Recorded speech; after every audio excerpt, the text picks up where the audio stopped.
Now that you've installed Sourcetrail and set up your project in it, let us take a look at some use cases.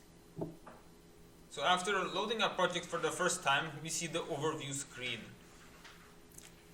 In this example, we will be running Sourcetrail on an object-oriented C++ project. What kind of information can we get about the project with the help of the Sourcetrail tool? We see several different kinds of insights here. Files, global variables, functions and classes, macros and type defs we will not be discussing in this session. So let us first take a look at the files. Objects in Sourcetrail are listed in the alphabetical order. Let us take a look at this header file right here. For files, we can see several important informations. Which headers they include, and we click on the include, we see it takes us to the line number, and also we can see what they are using, such as, for example, these. Now, this is a trick right here that you can do. If we click on this button, it groups all of these uses by the namespace. So here we can see that we are using 4 classes out of the Clang namespace, 1 class out of the ASC matchers namespace, and 5 different classes out of the STD namespace right here. Also, if I'm a header file, this files view right here shows which files are using me. So if I click on these lines, it shows me where exactly in the code these files are including this particular header file. And also we can see which classes I'm defining. So here is one class, and it just has some private variables and some public methods. Okay. So if I go and I click on this refactoring tool.cpp file, which is including this header file, we expand and open up the file view for this one. We can see that this file defines a main function and some global variables also. If I go to the file which defines an entry point to the application, I can easily see the headers that it is including and also items of a namespace it is using, which is useful for identifying bugs related to possible namespace collisions. Here we can see that we are using several different namespaces. So I can click and I can drag these nodes around. And in order to avoid namespace collisions, we can easily see the different names that we are importing in these namespaces, the different classes, and we have to make sure that there are no common names between these two different namespaces. So that is a useful feature. Another useful feature of this view that we can see is that we can take a look at some of these included header files. There are 3 different kinds of header files. Our first header files are our own or custom header files that are part of the project. Then we have any platform specific header files or any external libraries or dependencies. Here we see that it is a non-index header file and it is part of the Clang tooling library. So this is not actually part of our project.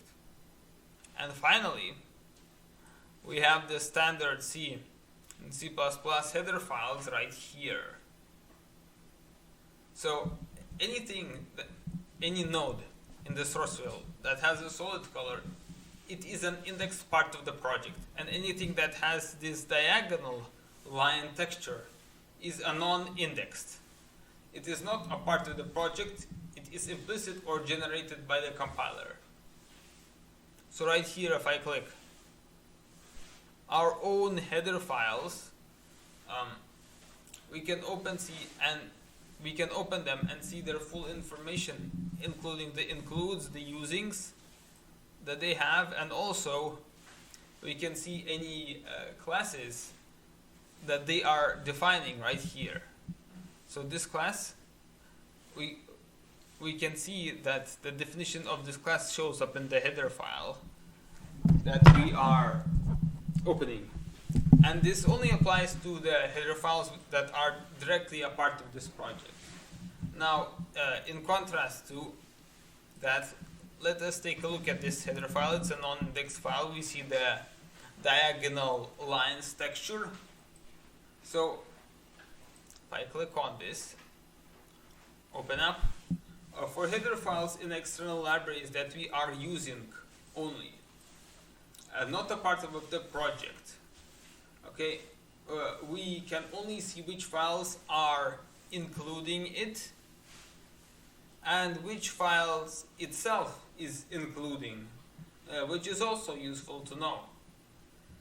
So here we can see the actual source code of this file. It is part of the LLVM project, and if we go down here, you can see that it is defining some classes and structs, but these classes and structs are not showing up in the diagram view unless we explicitly want to index these files as well, and we have to modify the project settings for that. But right now these are just unindexed files. Okay, and if we take a look at some of the standard C++ header files, these are also non-indexed files. If I click it, give it a moment to load. Now, yeah, so same thing for the C++ APIs. We can easily see the source code of the standard header right here.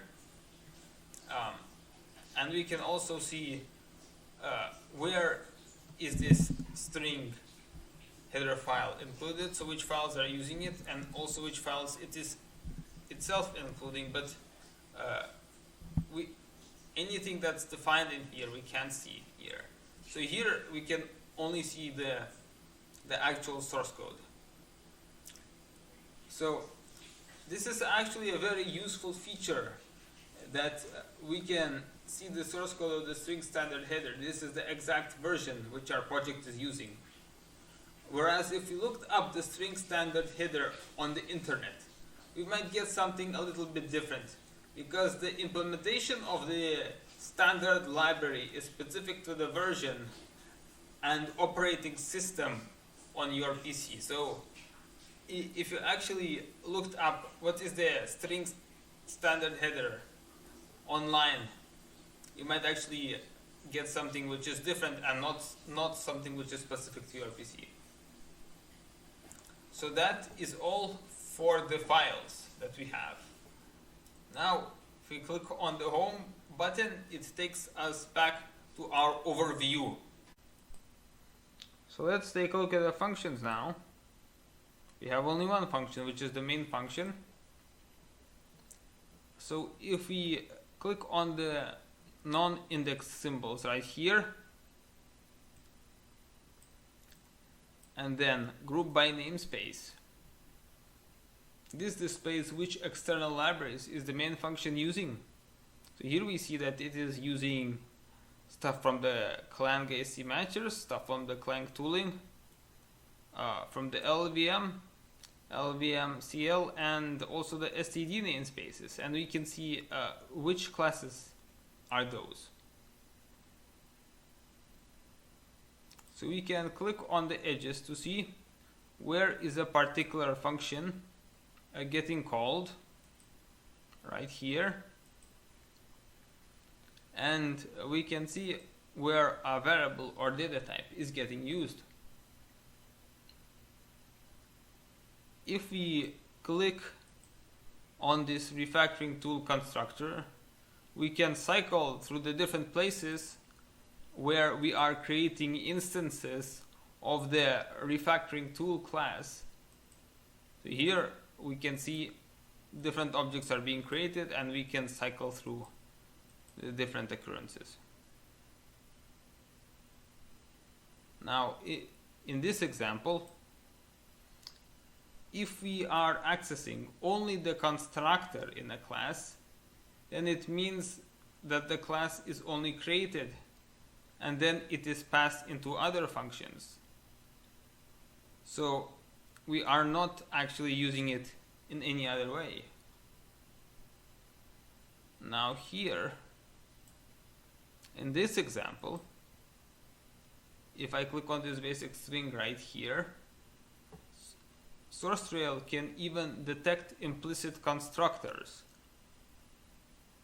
Because this method, create minor step function, takes a string object as the second parameter, it will implicitly create it. And Sourcetrail may show the basic string and the string as two different types. If the string is part of a vector, string as a template data type. So what else is useful? If we click on the overloaded left shift operator, we can see where we are printing the different data types. Suppose if we are only interested where it is printing the ints, we can click and we can immediately cycle through the different places in the source code where only the ints data type is being printed. This is useful if, for example, you have a custom overloaded left shift operator to print a particular class, a custom class, so you could call and see all the different places where you are printing that custom class using the overloaded left shift operator. And if we are interested in seeing only where we are printing to the standard error, we can click on this and cycle through the different places where the standard error is getting printed, and also we can cycle through the different places where the standard output is getting printed.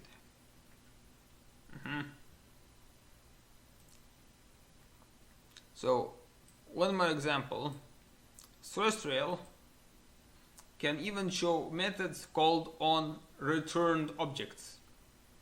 If we are using the method of a class only without calling the constructor, it means that it's a returned object.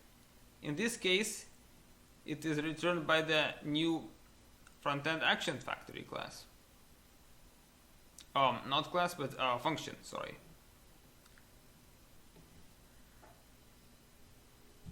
Okay. So if we go back to main function, and now instead we click on the referenced symbols, and instead of grouping them by namespace, we now group by files. What do we see here? This displays which internal APIs, which internal classes of the project is the main function using, and how is it using them, and in which files these classes are located. So we see the exact header file that these classes are residing. Here we see that all the global variables that are used by the main function are declared in this same file right here. And for each of these classes, for example this one, we can click on the constructor to see where an instance of that class is being created. And we can click on these methods to see where these methods are getting called. So that is for our main function. Now let's take a look at our global variables. If we have a global object, it appears in the global variables section. Here we see that run all is a global object which is implicitly calling these constructors: string graph, desk, and opt_bool. One interesting insight that we can get is where a global variable is used. Run all is used in the main function only.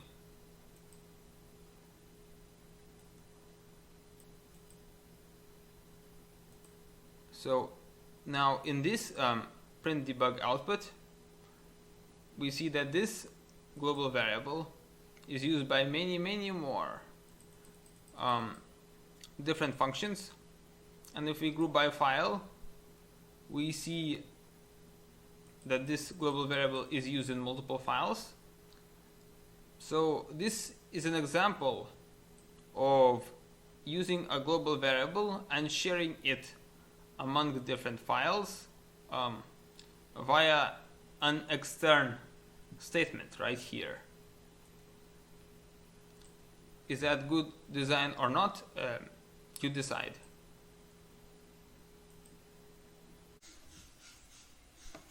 Now let's take a look at classes. Here on the left side we can see the usage, which API functions of the class are used where and by whom. And on the right side we can see which API functions of other classes does that class use.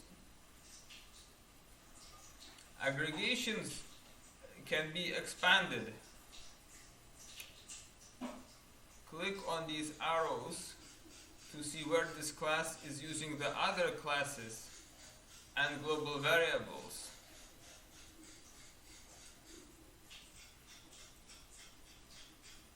So here we can see that it is using just one print debug output global variable.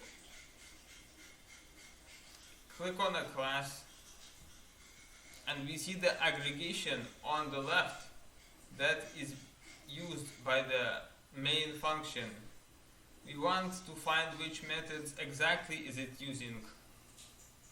So expand that line and group by file.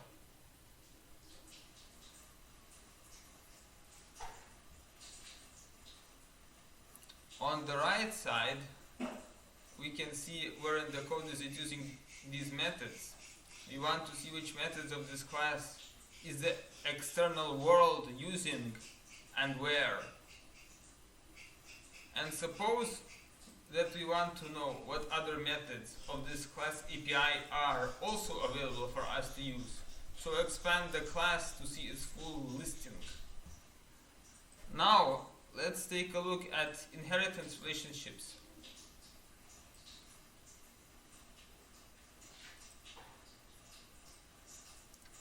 Click on derived symbols to see all the inherited classes.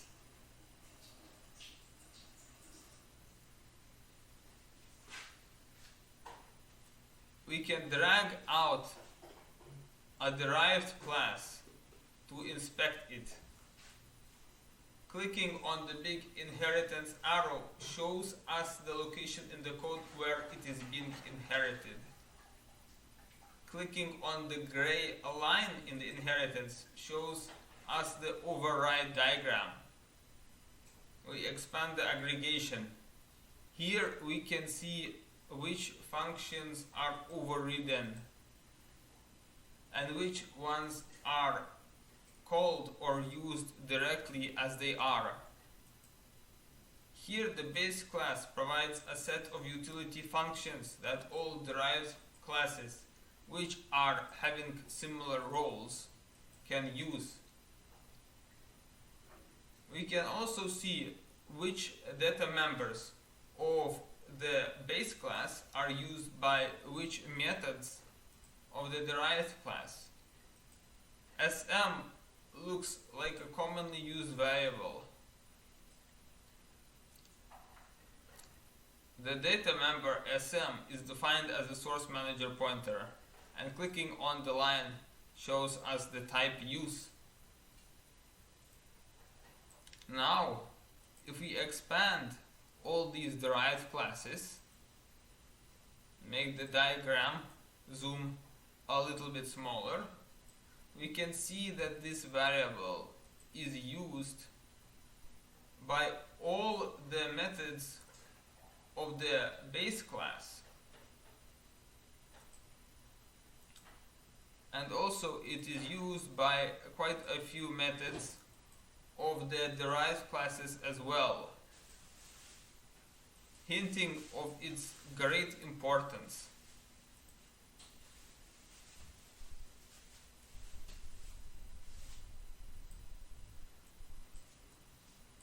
If I click on this class again,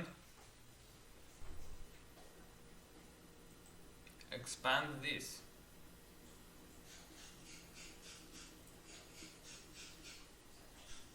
so here we are defining the class base match callback inherited from public match finder : match callback on the right side. This is an example of inheriting from a class which is inside another class.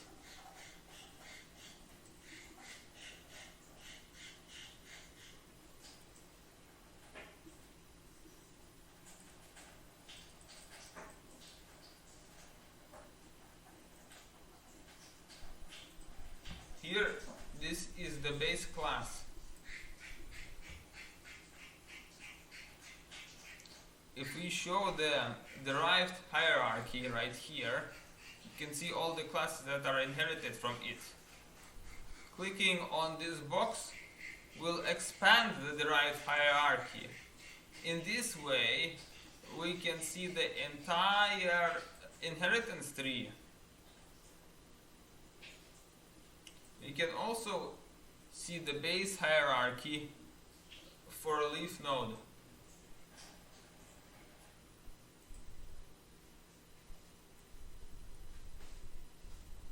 Now let's take a look at an example of templated functions.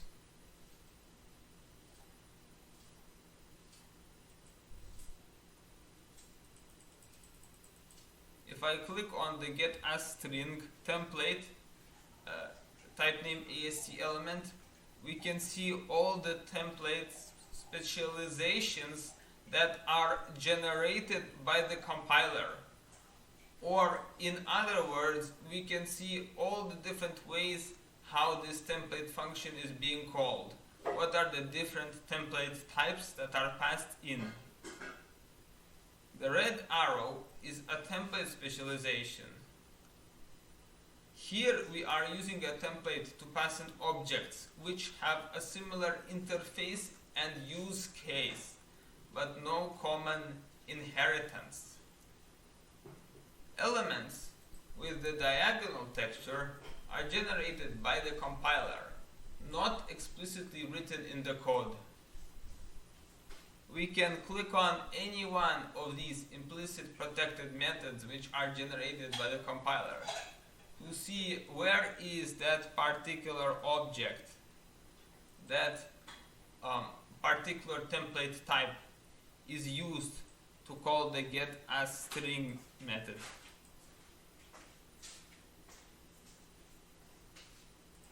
And finally, let's take a look at an example of polymorphism.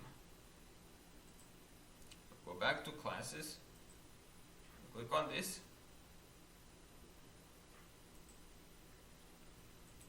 and I click on the polymorphic method. So the objects on the left side call the method, but the actual object underlying that pointer may be one of the derived classes, and it may call one of these override methods. Go back to where it's getting called. We can see that it is inside one of these try-catch blocks, where we are catching a base class by reference. Is an example of a polymorphic reference because the underlying object may in fact be a derived class. Think of it as passing a base class by reference into a function. that is it. Thank you for watching this lecture.